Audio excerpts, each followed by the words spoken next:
Olha só, o primeiro passo desse pão multigrãos é tostar as sementes, que eu quero te mostrar quais são. 2 colheres de sopa dessa semente de girassol. Vai também 1 colher de sopa de linhaça. 1 colher de sopa de gergelim, eu estou usando gergelim preto. 1/4 de xícara ou 4 colheres de sopa de aveia, aveia em flocos. E agora a gente vai dar assim uma tostadinha, coisa rápida, 2 ou 3 minutos. Tem 2 motivos. A gente quer dar uma secadinha para que essas sementes não absorvam tanto os líquidos que a gente vai colocar na massa do pão e também para dar um saborzinho mais gostoso. Mas é coisa rápida porque, só lembrando, o pão vai para o forno, vai assar e a gente não quer que essas sementes fiquem queimadas. Eu fiz um mix aqui, né, de grãos, mas é claro que você pode usar os que você quiser. O importante é que o total não pode passar de meia xícara. Antes da gente colocar essas sementes na massa, elas precisam esfriar. Então não deixa na frigideira que está super quente.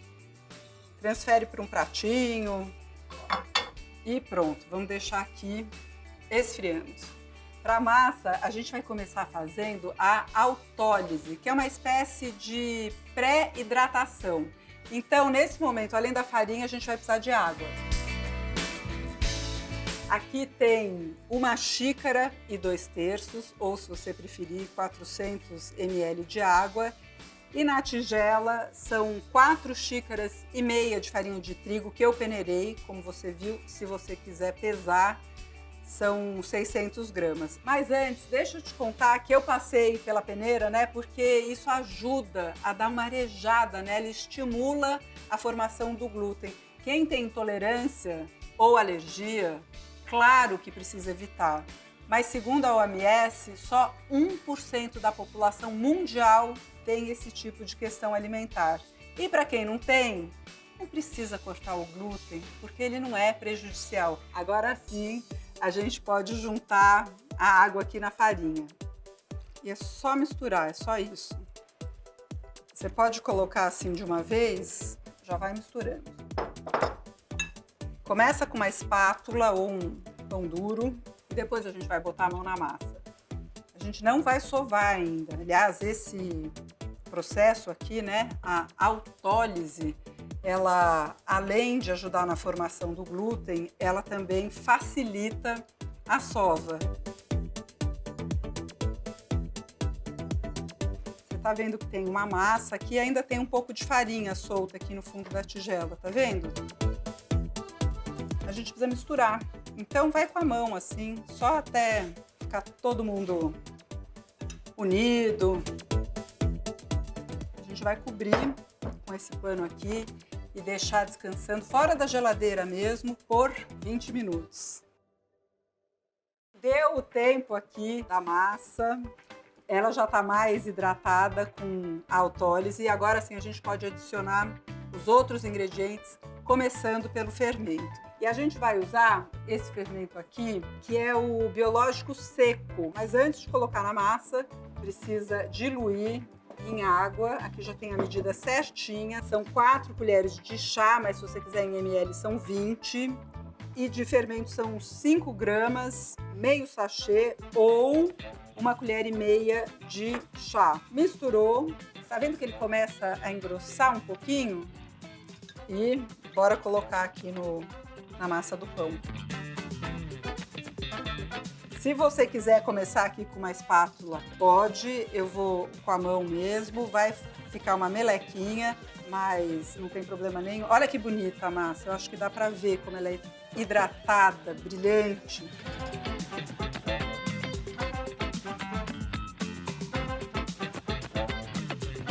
Agora tá na hora de juntar o sal. A gente vai colocar 10 gramas, que equivalem a 2 colheres de chá. Então é só colocar aqui e a gente vai continuar misturando um pouquinho. Aliás, eu acho que eu já vou pegar as sementes.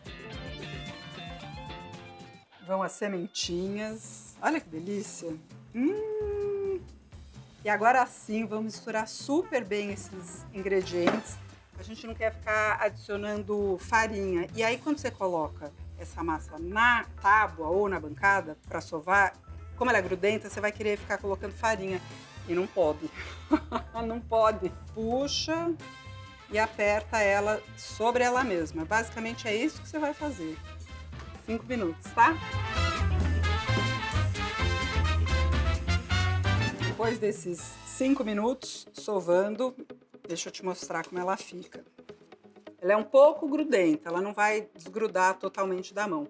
Aí você faz assim esse formato arredondado, deixa aqui na tigela para poder fermentar. Nessa primeira etapa vão ser 40 minutos, mas a cada 20 a gente vai fazer umas dobras que é para ajudar nesse processo. Eu poderia cobrir aqui com um pano, mas para não ressecar a massa, é melhor a gente dar uma umedecida nele.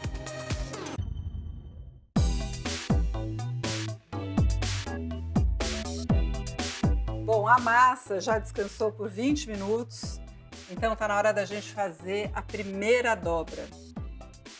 Até deixei uma aguinha aqui. Você pode molhar um pouquinho a mão e aí você pega a massa aqui por baixo e dobra uma vez. Só que eu quero te mostrar com a espátula também. E aí você pega a massa e dobra sobre ela mesma. A gente vai fazer 4 dobras.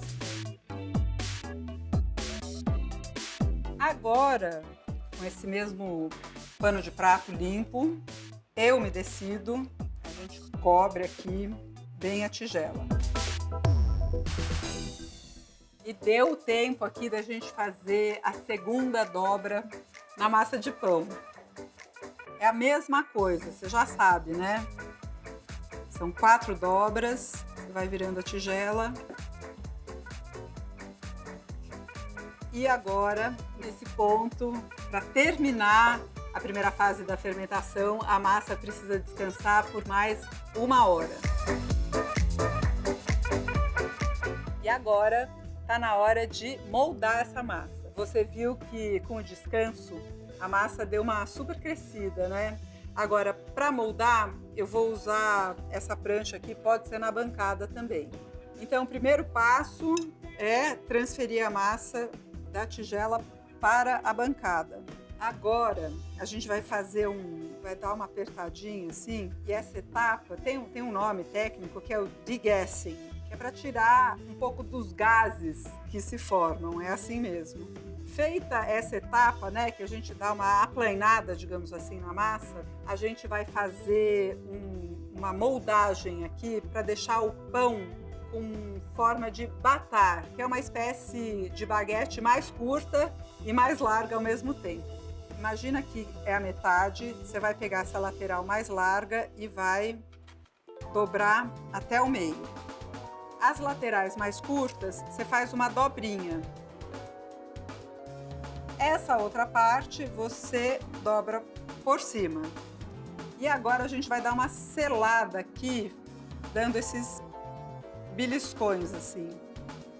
Fechar a massa, bem fechadinha. Deixa eu te explicar primeiro, daí eu faço. Eu vou virar a massa e rapidamente puxar um pouco para fazer uma pressão para ela ficar mais encorpadinha. Olha só. A gente vira e já puxa, fazendo uma pressãozinha aqui. E aí, olha só o que eu vou fazer. Eu quero que essa veia aqui forme uma espécie de uma crostinha aqui no pão. Eu vou espalhar um pouco aqui. Aqui tem 3 colheres de sopa e o que grudar, grudou. Aqui tem água e a gente coloca, sem molhar a aveia aqui em cima do pão, um pouquinho na lateral, um pouquinho na outra. E o legal de colocar essa aveia a mais é que a aveia douradinha vai dar uma crocância deliciosa e deixar esse pão ainda mais saboroso. Vira para colar.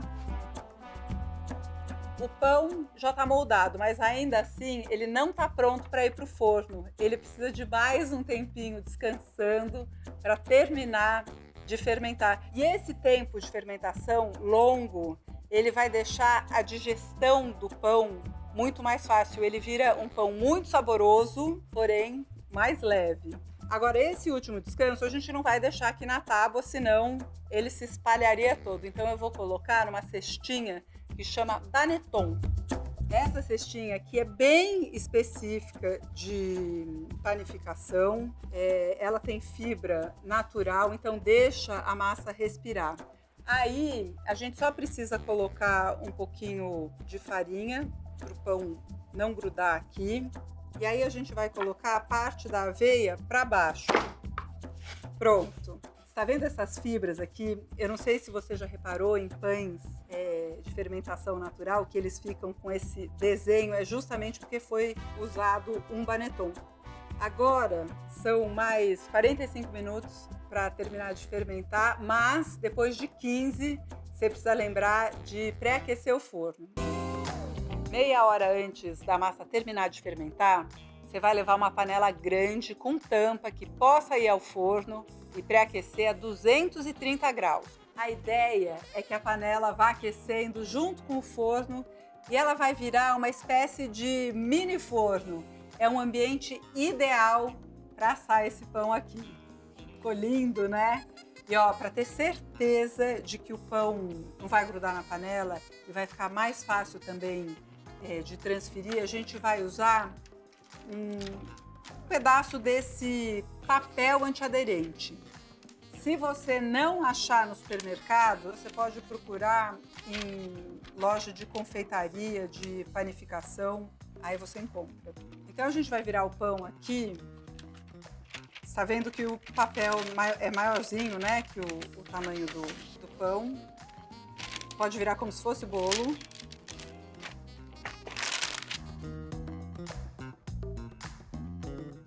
Olha que lindo que fica esse pão. E você viu por que a emenda, quando a gente colocou no Baneton, ficou para cima, porque agora ela tá para baixo. Esse pão aqui vai crescer no forno e tem várias bolhas de gás dentro dele. A gente quer guiar essa saída do ar para ele não ficar todo rachado. Então, essa lâmina aqui de padeiro é muito usada. Se você não tiver, você usa uma faquinha bem afiada assim.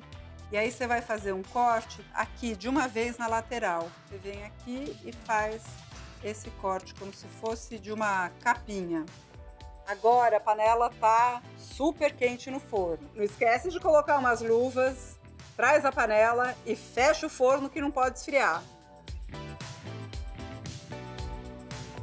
Olha só. Eu vou continuar com a luva para não ter perigo aqui de queimar a mão. Mas a gente vai transferir assim mesmo para a panela e voltar rapidão para o forno.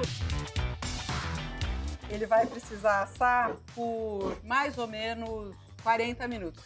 Aí quando der 25, a gente tira a tampa e deixa assar mais um pouquinho até ficar bem dourado.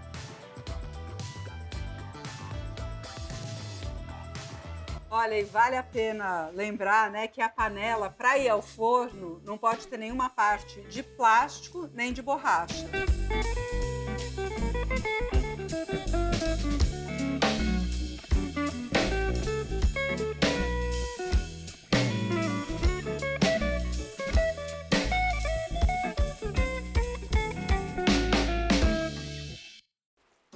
E dourou mesmo, hein? Deixa eu te falar dois detalhes super importantes, tá? O primeiro é que o pão precisa que o ar circule, então ele precisa esfriar sobre uma grade. Se você não tiver uma dessas, é só colocar na grade do fogão. E a outra é que eu sei que um pão quentinho é uma delícia, mas esse aqui vale a pena esfriar, porque aí o miolo fica no ponto perfeito. Bem leve, macio.